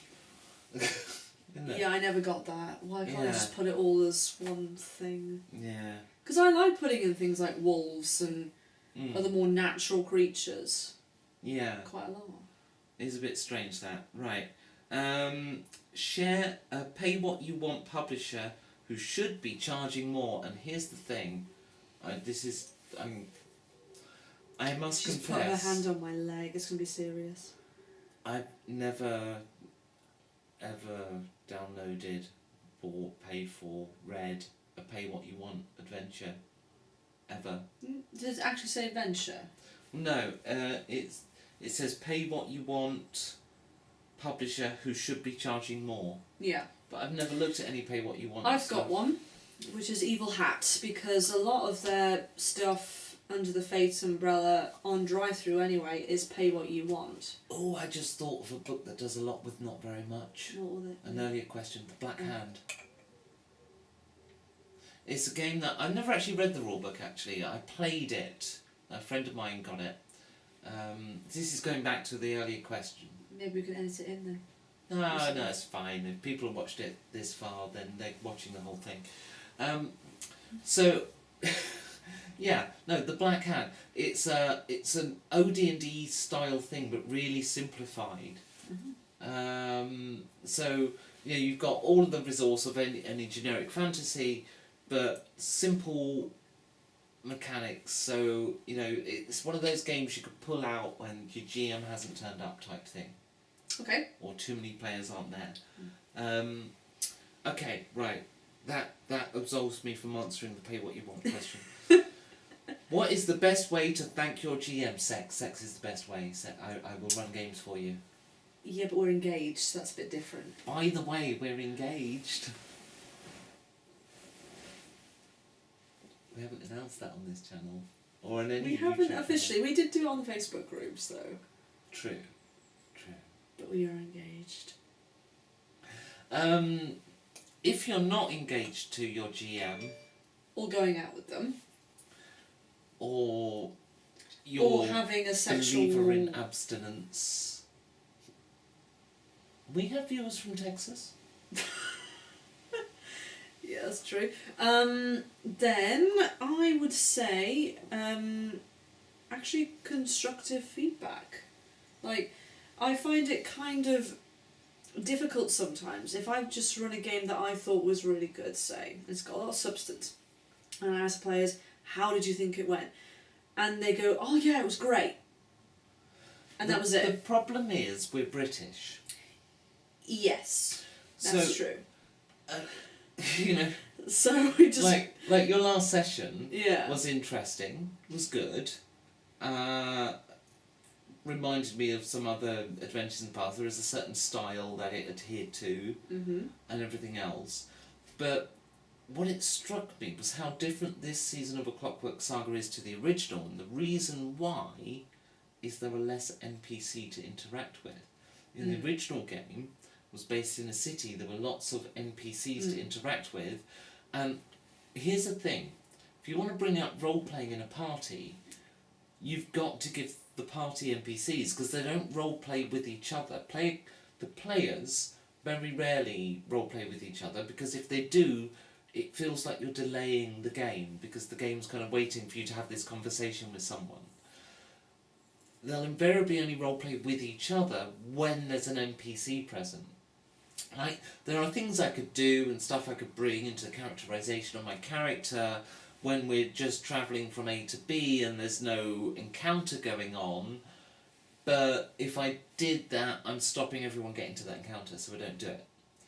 Then when the encounter happens, if it's a monster you can't interact with and talk with, then I'm not going to roleplay. I'm going to, well, I'll still roleplay, but I'll be doing the other side of the game, the combat actions and everything else. And so in the last session, what we did was that exploring kind of like under the earth, the city is a dead city that we brought back to life. It's all dramatic and awesome, and I did enjoy it. But the only NPC in that whole session to interact with was a giant spider that we didn't attack. We kind of spoke with, which you'd have to know the game to understand why that's relevant. But that's true. But to be fair, with this saga, with this campaign compared to the other one, as you said, you're not in a city anymore. I very much felt that session was a transitional session, whereas before you were in this city, Vanguard City, and there was loads of interaction and trying to work out what the hell these weird and lots of role playing people were, and there was came out of plenty of that. So I kind of was to break away from that just for maybe a session or a half, a session and a half, because you were travelling a long way and because you were going into quite an isolated area. But it's the nature of the game, isn't it? I mean, there are different kind of tropes, as it were. Yeah. And that exploration trope where you're against the environment rather than people. It's interesting how that impacts how people role play. Yes. In the sense that when you're doing exploration, people wait their turn. They don't want to do that exposition. There were so many things I thought in that session. I could do some exposition here and I could interact with that other player character. But if I did that, I would be holding things up. You still could have done some of it. Yeah. See how it went. But I also wanted to emphasise that the city was completely abandoned. There was nobody there. If I'd have put in an NPC, for the sake of it, I would have thought that was quite forced. And I never once thought, oh yeah, an NPC would work it, because no one had been there for so long. It didn't work. But it's that style of adventure, do you see what I mean? Yes, absolutely. Yeah. Don't worry, we're going to play of interaction again. No, you will. So the best way to thank your GM. Constructive feedback, sex, pizza. Yeah, to be honest though, the GM is a player. I've always felt It's this. The very GM true. is getting enjoyment from the game as well. It's like Mosse on the IT crowd. I'm not a player, but I am playing. The GM is not some superior it kind of goes back to the whole entity. Paying the GM thing, Yeah, doesn't I it? know, It's that I whole know. discussion. It's like, But- the GM's working. It's like, no. Yeah, I see it more as a team effort in a lot of ways, and what I don't see the point of like, oh, you must thank the GM. Maybe at the end of the campaign if it's a really good one, but we always do thank the GM at the end of a session. I mean, they have put work in out of the session. Yes. And yeah, I always get verbal thanks from you guys, and I do kind of just expect that. But I don't apart from expect that, gifts. And oh, let's sign this card for the GM GM doesn't or pay something. for the food or no, something. No. Yeah, fuck that shit. Which RPG provides the most useful resources? Now, this is a trick question. This is a trick question. It is. Because some games don't need resources, and some games do. And those games Explain. if you're a magic user Yes. in D&D 5th edition, the spellbook cards are awesome. Yeah. So there's a resource provided actually not by Wizards of the Coast, but by their very close, seemingly sister Neighbours company, or something. Cloud9 or something. They're an amazing resource. And D&D has a few things like that. I saw a thing today that got something for the Castle Falkenstein, looks like a deck of cards or something, for that campaign setting. Yes. That one does use cards. Yeah. No, I don't mean the game Castle Falkenstein. God, no, the D&D setting Castle with Strahd. What's that? Beer. Ravenloft? Yes. Ravenloft. They did a Ravenlofty module. Oh, they did! The Curse of... Curse of Strahd. Yes, the Curse of Strahd. Yes. I didn't know there were cards with it. No, not with it. It's an optional thing. Okay. There are 52 cards in there, so I wonder if it's just a normal set of playing cards, but with a theme of D&D or something. I don't know. Model. I don't know, but it was 52 seems quite suspicious. That's a poker deck. Not enough cards in my view. But French Tarot needs 74 or Minciat 96. Yeah. It's, you know why we have 52 cards in a modern deck of cards? Because it's cheaper. What do you mean it's cheaper? Cards originally had 96 cards, right? But it took a long time. Yeah. There's a set downstairs. There's a Minciat set with the 40 major arcana. Okay. So you've got the minor arcana, which is the cards everybody... Like with playing cards, they are what's called minor arcana. Actually, Then you have trumps 1 to 40. They are the major arcana. Damn, my witch cards are downstairs. Yeah, we've got several tarot decks down. No, but my as in witch Fated Souls deck is downstairs, and that has that's 50 cards and the tarot. Yeah. On top. That's the 74 card deck. Yeah. Where you get 21 tarot. No, trumps as it were. Yeah. 1 through 21, and then you get the Fool. Yeah. And that makes your, add that to the 52, that makes your 74 cards. What we get in our today is 52 cards, which is just the minor arcana, plus a joker to substitute for any lost or damaged cards. Often two, yes. Yeah. Now, that has all happened because of, it costs a lot of money, especially before mass production, to make cards. So they put less in them and made new games for them. So you had Minciat originally with 96 cards, and then along came Tarot, which is still played a lot in France. Here in Britain we call it French Tarot. Yeah. But then they shortened it again to just the minor arcana and got rid of all of the major arcana. And then you get games like poker. Or bridge. And strip poker and bridge. Bridge is actually probably the proper successor to Tarot, if anything. Okay. But I prefer French Tarot to bridge. Bridge you need to have 4 I've players. never played bridge. French Tarot works between 3 and 5 players. Okay. Much more flexible game. There's a lot more strategy to it. Whereas bridge is all about cheating with your partner. Tarot, I suppose, would be seen as the more perverse out of the two. Would it? Because it has links to the sort of... Oh, no, that's just some bullshit. No, but I'm going off on a tangent, but... No, what has happened in the modern world is people say you can tell your fortune with tarot cards, just like you can from the stars. But it's all bullshit. You can actually... That's a modern thing that we've done you can do tarot with a regular 52 card deck. Yeah. Well, it's all bullshit, so you can do it with any but what I mean is when I thought of bridge and playing bridge, I see that as very much a gentleman's club and blah blah blah, compared to tarot. It's not so much, it's more A different elder demographic. generation. Yeah. I've gone along to bridge clubs where it is generally older people, but it's men and women. One of the bridge clubs I went to had some younger players, and it actually had a person. We are so off topic. We are really off topic. It had somebody who was the assistant manager that was what was at the time my local newsagent, and he'd done this pressure selling technique to me the week previous that some people do, and I hate it. It's almost like a drug dealer thing, where I'd gone in having not been in there for a while, and he said, "I got this drum in especially for you," and I'm like, "No, you didn't. You didn't get that in especially. Don't tell me that. Don't try and guilt me into buying it. Don't do that." And then later that week, I went along to a new bridge club, and he was bloody there. I was like, "No, this is so awkward." I didn't go back to that one anyway because they took it all far too seriously. I actually preferred playing with the older people in a village hall just outside of town and stuff. But I did bridge for a couple of months. It was a summer of cards. I prefer French Tarot. Should we go back to RPGs? Yes! It's not my fault, it's alcohol. It's alcohol, apparently. Not too bad, but... Which RPG... No, we did that one. What are your essential tools for good gaming? Essential tools? Essential tools. Pencil.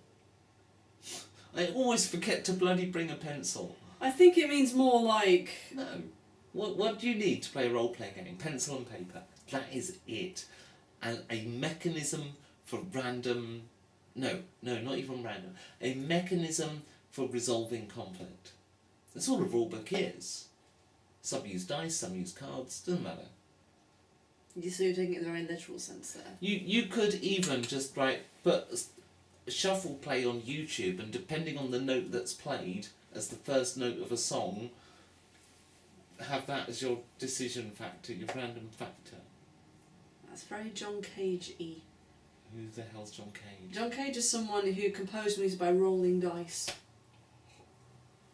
That sounds utterly diabolical and very avant-garde. He was one of the big avant-garde giants in the 1950s.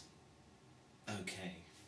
He composed 4 minutes 33, which is just silence. For 4 minutes 33? Yeah.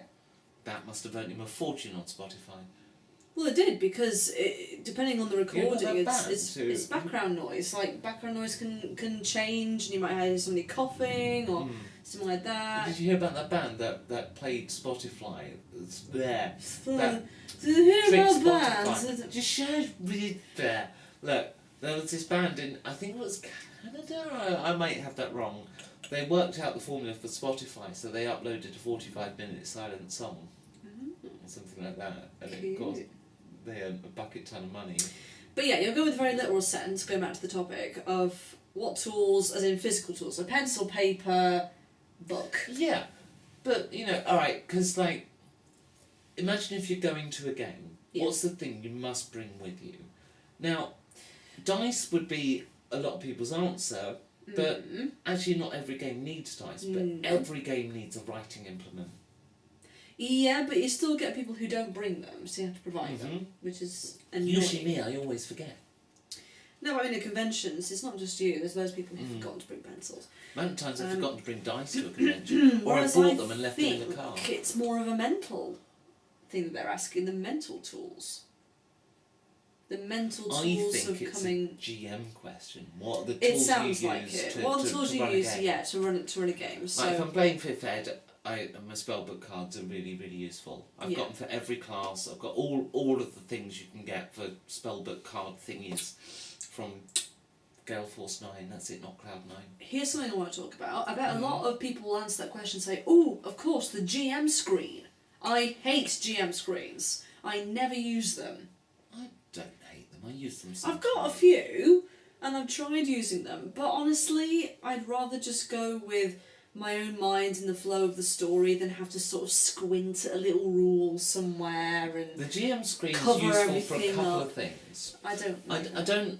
I don't often use one. No. I do sometimes use one in my miniature campaign, or the Yeah. one I ran last year. And it's useful for a couple of things. Firstly, that particular group were became, I think, while they were learning 5th edition, very focused on mechanics. That's usually what happens though. Yeah. The GM screen allowed me to roll a dice and not give a shit what was written, because they couldn't see. It allows you to roll a dice and seemingly deciding something as a result. That's a debate that's been going on for a long time in terms of do you do hidden die rolls, and I know about that, where you can roll a hidden die and the players will be like, "Oh, what's he or she doing?" Oh, when actually you're just doing it for no reason at all. Because I'm a fidgeter, yeah. I don't know. It can build atmosphere for those kind of players who aren't engaging in the more story side. True, but what if you are? What if you want to build atmosphere Yeah. and you want to build tension, but your players aren't role-playing, they're just rolling dice, you do it with a hidden roll. I still wouldn't do it with a hidden roll. To be honest, because the reason why is whenever I've done a hidden roll, I've already decided the outcome before I've rolled. So what's the point? Yeah. And to be honest, well, I don't always do this. Sometimes, another time it helps with that style of gamer is when you don't want to reveal the stats of the monster, so you do its attack secretly and then deliver stuff, and then they don't. I do agree with that bit. Yeah. But again, it's very much the kind of wargamer mentality rather than the storytelling side. And as you know, I prefer the storytelling side myself. But you've got to adapt to the group you're in and what they want. The only time I've really used the GM screen is, for example, at the UK Games Expo, where the tables are quite sort of condensed if you've got 6 other people on. So they're literally right next to you, so you kind of want to cover your notes. You know the other thing that I found the That's it. 5th edition one really useful for? Yeah. Was things like exhaustion rules and stuff. The stuff you don't True, use often, true. but just when you're learning a system, as I was when I ran that game, and I didn't use it in every session actually, I only used it periodically. Most of the time the terrain was taking up too much space. Yes. But no, I'd use it occasionally. But it was useful for learning a system. Having said that, I used had the corporation screen, ran a corporation game, because I didn't know the screen layout. You don't it wasn't know any use. where to look. Yeah. No, and also another problem with GM screens is that it's entirely usable when you're sitting down, whereas for a good load of real life games, especially at conventions, I like to stand up. At a convention, I stand up a lot. But when it's a group of friends, real life game here in this house, Then I generally sit with the players. Yeah. Because they're friends and, I'm playing with them. Yeah, and also there's no background yeah. noise and stuff like that. You don't have to project as much. Yeah. And there's all these practical bits. Should we go on to the next question? Yes. What film or series is the biggest source of quotes in your group? What a shiny question. Firefly. Excuse me. Yeah, I mean, over the years, if we were to count all through the years since the dawn of my role-playing, it would have to be Monty Python. In the last year, I have done a lot of Firefly quotes, because we kind of had a Firefly renaissance in this house. But, Star Wars is kind of up there as well. Yeah, I do quite a lot of Star Wars quotes. You quote all sorts of things. I do, I'm very weird. You even do voices. I do, yes. Give them a Gollum. They've not heard Gollum on this channel. What do you want me to say? I want you to say that... talk about Gollum's precious ring, but make it an innuendo.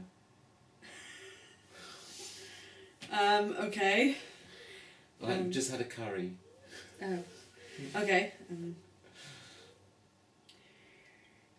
My precious, but it burns us and hurts us and freezes us and the shit that comes out of the ring precious and burns.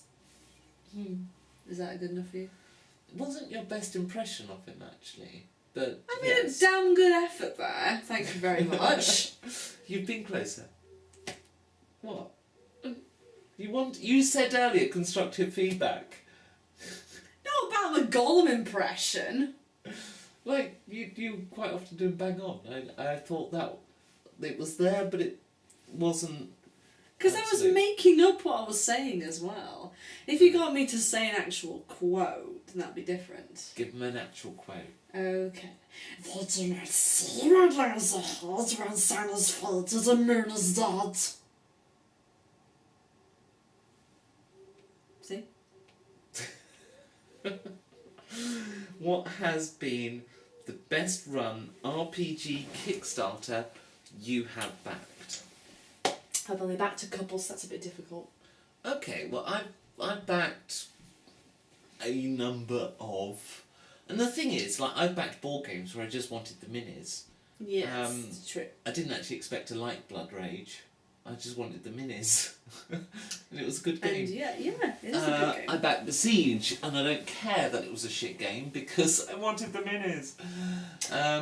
I backed. So I've actually backed probably about 10. I've backed 2, technically 3. I did the Witch Kickstarter, which did quite well. I did the Sorcerers of Ur-Turuk, which is by Graham Butley. Which one was the best managed? Oh, definitely Witch, by far. I think if we're going to say classically good management, then it's kind of Cool Mini or Not, but at the same time, when you're backing a Cool Mini or Not campaign, they know what they're going to unveil by the end of the campaign. They know exactly what's going to be in that final package, and there's a certain conceit to that, which is a little uncomfortable. It's not like they put up a goal that they don't reach. You know? No. The last goal will be the last thing of the game, and it will just happen to be unlocked in the pledge manager. Excuse me. Blades in the Dark did very well as a Kickstarter campaign. I never backed it, but I followed it. You know what? What? I'm gonna say Reaper Miniatures, and you know why? Why? Because they're a massive Kickstarter, right? So when they do their bonus ones, there's millions. Well, I don't think it's millions of backers, but they raised their first one. I think was like 4.5 million. Their last, they got one active at the time we're recording this. I don't know when it's going live, but which is already on a couple of million. During Bones 3, yes, somebody complained to the campaign that there was a picture of one of the models that was topless, right? And so they had to update the graphics to be blocked out over the nipples. Are you fucking on a miniature? kidding me? Yeah. See, now I'm swearing, but that really pisses me off. Right. So it's a fucking miniature. It's a piece of plastic or whatever mould is used. I really? What are you going to be provoked to have sex with the miniature because its nipples are showing? Like fucking seriously. I just asked the question because this was something I just looked onto the campaign one day and it had. So I asked them. I said, "Why?" Like, it's not that I was particularly into the miniature anyway. I kind of don't like over-sexualised miniatures, but they have this mascot called Sophie who is over-sexualised, and it's like, yeah, fine, okay, whatever. She's a what do you call it, demon in 5th edition, the one that's meant to be sexy. What, Incubus?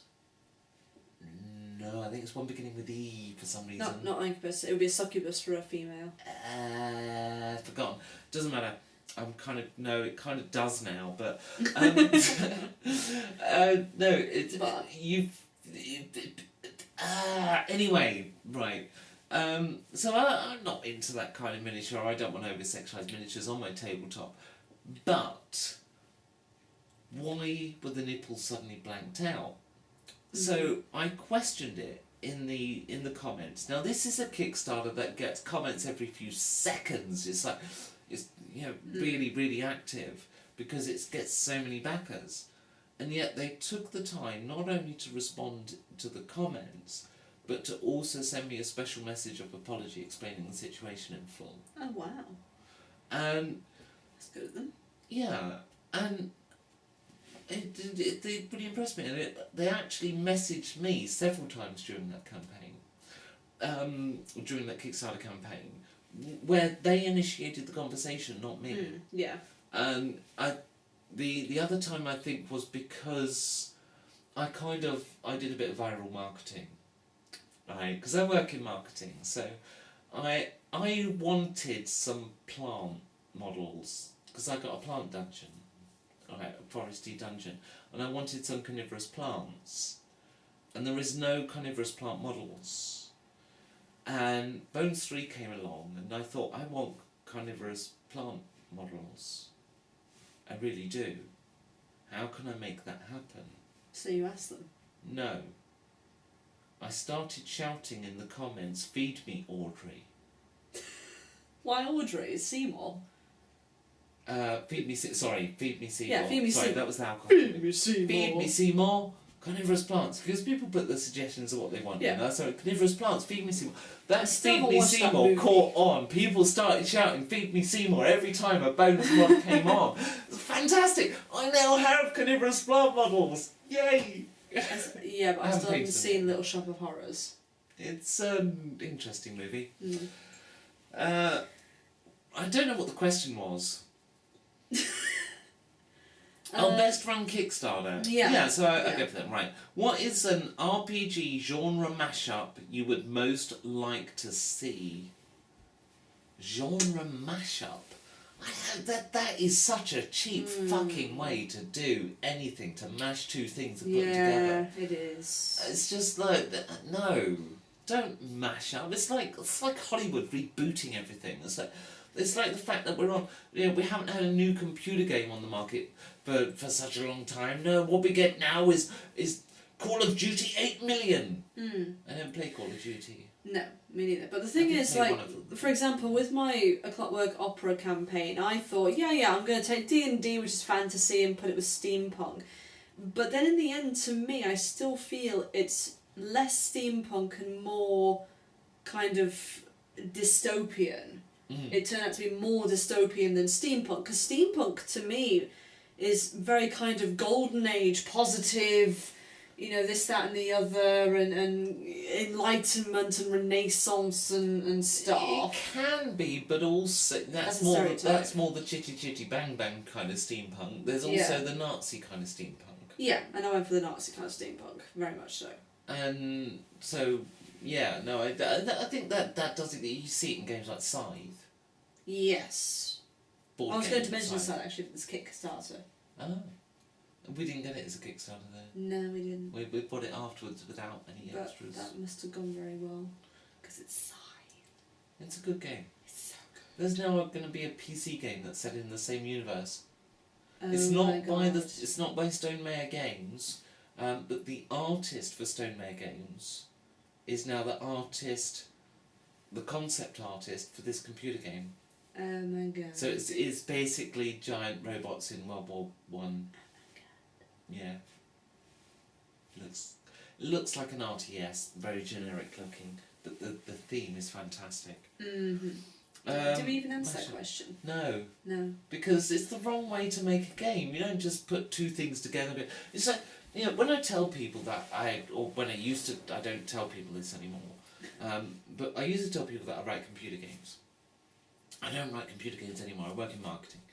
But the thing is, what every person that I would tell this who plays games, like if I tell somebody who plays computer games that I write computer games, they all say, I've got a fantastic idea for a game. Right? You then wait while they think of one. And they all say exactly the same fucking thing. Which is just two genres mashed up. It's a first-person shooter that's also a real-time strategy. That's also an MMO. So it's an RPG then? Because in their mind, you mix their favourite games together and it'll be better. But it isn't. No, because it's not. When you play an RTS game, your camera zoom, you pull right out. If you want to be good at RTS is always really far out. I'm good at RTS games. I always zoom right out. Right? You don't zoom right in. I mean, there are games where you can do it. Warzone, TA, and Red Alert, all of them. Come on, go, and newer ones besides, where you can zoom in, and it's great that you can do that and show off your graphics card, but no. Not that great at modelers, you're better off doing the first person shooter for that. No, you zoom right out because you need the overview, because you need the strategy, right? So you may as well remove the first person shooter. It's there for dazzle. Alright, great, so solve that problem. Now play it online. It's a real time strategy game. What are we gonna get 300 people together in, or let's just say 50 people together to play a real time strategy? No. No. What you're gonna make this an MMO, so this is permanent. So you're gonna get attacked while you're offline. No, you're gonna have to do it so you camp out. You can have FPS MMOs. Yeah, no, I have played those. You can do it. I can do an RTS MMO. I can see how to do it. Yeah. For me, the best genre would be fantasy, and when you camp your army, your little tents come up, but then when you disconnect, that's it, and then your army is there camped, can't be there are ways to do it, but no. Mixing genres isn't innovative. It's just two existing things that you like both those two things. Come up with something new and inspiring. And also kind of really deep for a minute and say that if you want to put two genres together, then surely you already have a conception of what those genres are going to be. So you're already taking inspiration from things that already exist in a certain form, and you're just nicking those things and combining them. There's nothing wrong with taking inspiration from something, right? there's nothing wrong with being inspired by something.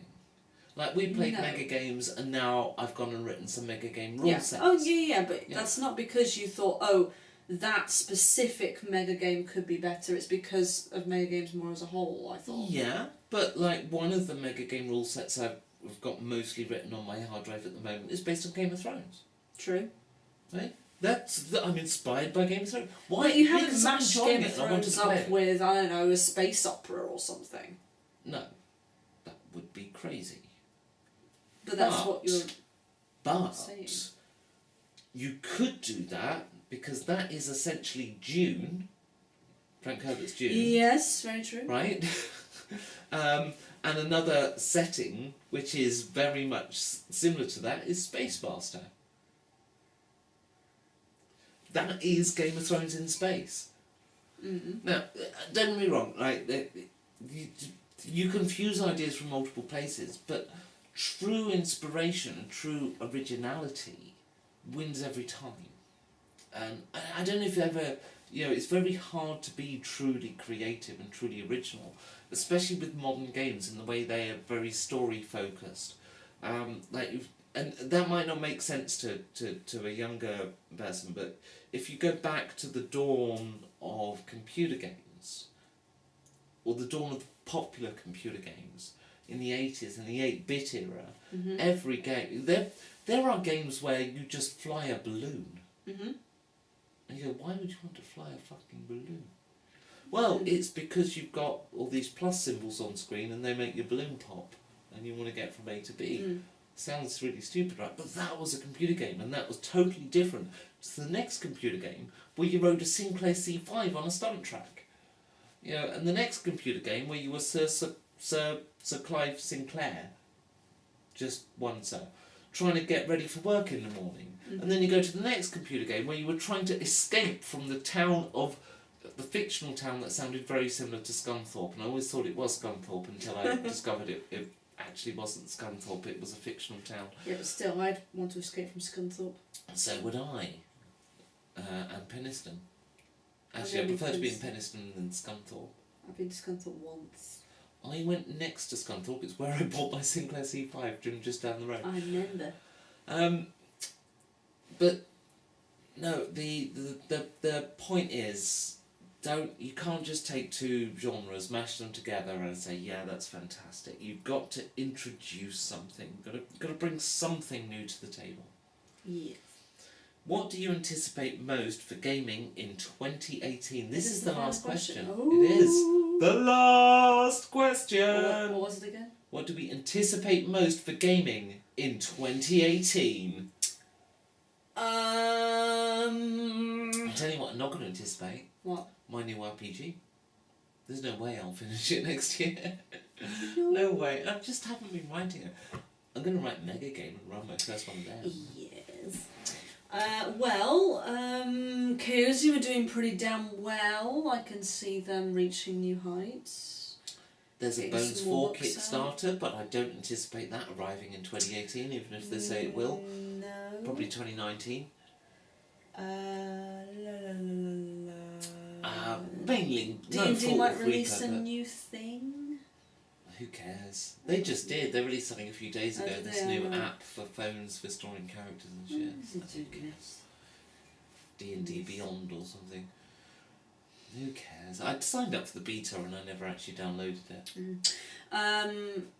Maybe Conan, because that's... I think the Kickstarter for that's still going. Or something, so...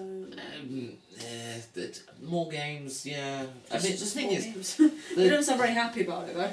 I'm not excited about it because Me neither, actually. there's a gazillion. The problem is, most role players will have an extensive library of games that they will never play. Yeah. I don't have That's many it, of my really games that I've problem. never played. I usually play them, get the rulebook whilst I'm still playing them. In terms of GMing, I'm a creative. I'll just do my own thing. Maybe I'll base it on a game that I've written before or played before, but I'll probably make something up. And I I don't get excited about these stories because, and maybe it actually goes back to the last question. There's a lot of these things you can bring. The last game that was truly original, for me, was Numenera. Yeah, that was But very original. when you've played it a few sessions, you realise that actually it's just fantasy without the fantasy in a post-apocalypse world. And the mechanics weren't the greatest ones ever either. I like the world setting, the mechanics were meh. There's a way to game them as well. Yeah. You make speed character people, that's how you do it. So you want to play a Jack. I did a grave. Yeah, it's a mistake. Glaive or a grove? Glaive. Glaive. Yeah, that's a bad choice. Yeah, but that was one of my favourite characters. Yeah. Sasha Faye. The problem is you're a strength-based character, or is it power? What do they call it? Might. Yeah, might character. Yeah. But I wanted to be, specifically. Yeah, but mechanically it doesn't work. But see, the problem is, if you can be double as effective as a Jack, because you attack on your speed pool, but you defend first against most characters on your might pool. So when you play a glaive, you use your might pool to attack, then you've got to balance you defend it, yeah. Whereas if you're playing a Jack, you attack on speed, defend on might. Some characters will attack intellect first. Or yeah, but my might was crazy high, so. I had pretty good might and a pretty good speed. Good I for was you. pretty damn fucking hard. Good for you. I accidentally gamed the system because I don't know, I just created a Jack, it sounded like the roguelike character and I fancied playing one. And then as it turned out, that was really beneficial. Because the mechanics don't work. Monty Cook, what were you thinking? Learn maths. Learn game design. I'll teach you. That's a bit rich, isn't it? One of the world's most famous game designers. But he's not that good. This is the problem. He's not actually that good. You know, Gary Gygax. Amazing invention. Not that good a game. It had flaws. Mega Games. Invented and conceived by Jim Wallman. Amazing theme. Amazing idea. Not that good a game design. Yeah. The mechanically weak. And, you know, and these are obviously truly mega creative people. They've invented a new genre, each one of those. Well, did Monty Cook invent a genre? I'm not sure he did, but you know, it's very famous anyway. What I'm looking forward to, I think, is more mega games than anything. More board games, maybe? Yeah, oh, board game I'm looking forward to. Twilight Imperium. Yes. I have never played Twilight Imperium, but it is basically Masters of Orion in a board game. I know you've not played Masters of Orion. No. Yeah. I need to bring you up to speed. It's the 4X game. You've not played a 4X game, have you? No. No. I miss Masters of Orion. It's that fucking good. I even, not too long ago, just before we got together, so just over a year ago, just more than that now, but I managed to get it running. The graphics are now quite dated, but the game is still amazing. I know it too well, so it was easily gamed. But no, Twilight Imperium is a board game, what's called a 4X. So it's build a space empire with spaceships and go to war. The X's stand for things. I can't remember. Explore. That's 1X. You go to war. You do research. You manage your planets. You build. With Master of Orion, you have to manage your research, your manufacturing, your pollution, your farming and agriculture. You build buildings, and then you get your planet built up enough to build big spaceships, and then you send armies of Death Stars off to conquer the far reaches. The tactical combat side of it wasn't that good, and it tended to crash, so I just auto battle, but I'd watch the battle type thing. But the point is, you're looking forward to Twilight Imperium. Yes, because it's basically a board game version of Master of Orion. Now the thing is, with this type of game, the computer game is always better. It has more depth. You can play the entire thing, and it doesn't matter if it goes on 2 days because you just save it. and you're not reliant on getting other people together for that time. I've played Masters of Orion as a multiplayer network game as well. Mm-hmm. But Twilight Imperium is a kind of game where you need the weekend, or at least a full day. Yeah, true. Not your usual Saturday getting up at 10. I love you. Can I trade in a girlfriend point for that? I did it for a cheap laugh. You're cooking. Shit. So, you need a full day to play Twilight Imperium, from what I understand. The 3rd edition is out now. The 4th edition is coming out soon, and I want it. I'm tempted to pre-order, but I also want to use that money that would pre-order to back Bones 4. Mm-hmm. And I'm not going all in on Bones 4 this time. I've decided not to remortgage. You already have so many models. I do. There's just a few I'm going to buy from that. Just because they're cool. I want the house with the bird feet. Come on. Baba Yaga. Baba Yaga's hut. It's a Russian Yeah. legend. Is it? Yeah. Does the house actually get up on duck feet? Yeah. It's not duck feet, it's like almost like vulture feet. Oh. And it goes around chasing children and like hoisting them up and eating them. Cool. But yeah. I didn't know it was a real legend. Yeah, it was a proper legend, yeah. And then like the witch Baba Yaga who lives in this house cooks them and eats them. Nice. You never heard of Baba Yaga? Well, I knew there was Outside an my old D&D context. adventure. No, it's a proper legend. Oh. Look it up. Oh, cool. Well. But there you Yeah, go. but Yeah. yeah.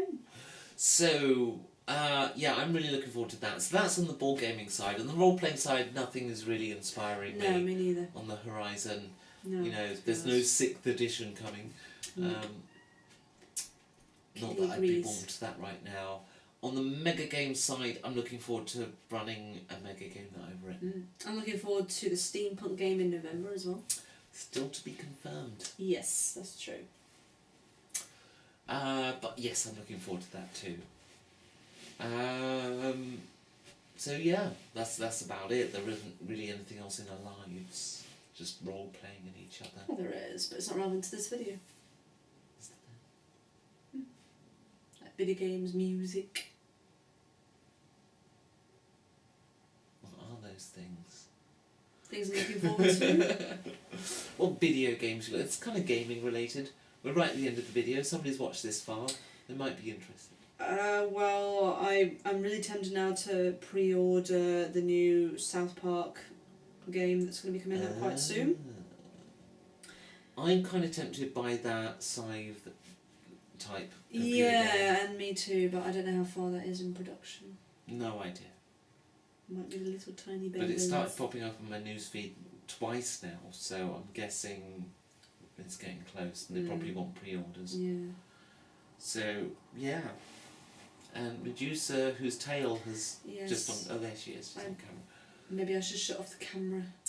We're gonna start waffling, so we've run out of questions. We've waffled for a long time. We have. This is gonna be a fucking long video. But Oh, I we've swore again. finished the questions. We did all 30 RPG a day questions. So, you know, look, this is Pair of Geeks, right? You know what, if you've watched this far into the video, statistically unlikely. You can tell that by looking at the no, they don't get watch time. No, they don't. I get watch time. Statistically unlikely. Our average view time is something like 4 minutes 40 or something. We do like 8-minute videos, so I'm guessing that's just because half people just go, oh, not what I wanted. Yeah, well, that happens with every YouTuber. Yeah. So, and then the other half, I hope, watches them all the way through. We do have a cat in our video, though. This makes it better. Mm-hmm. Unless you're a dog person, in which case you are twisted. Anyway. No, look, I wanted to say something quite important. Yes, what? Okay. We are a small YouTube channel, and one of the things that really matters a lot to us is engagement on our videos. That's liking the videos, if you could, right? That's kind of cool. That gets a small amount of appreciation. Commenting, we can't always respond to every comment because we've got to a size now, 2,500 subs, where we get comments every day. And I can't always reply every day because I have like a job and sex to perform. I have a job. Yeah. Can't always reply. But I do read every comment, even the spammy ones. Read every comment. Do you read them all now too? Well, no, but you tell me. I tell you some of them.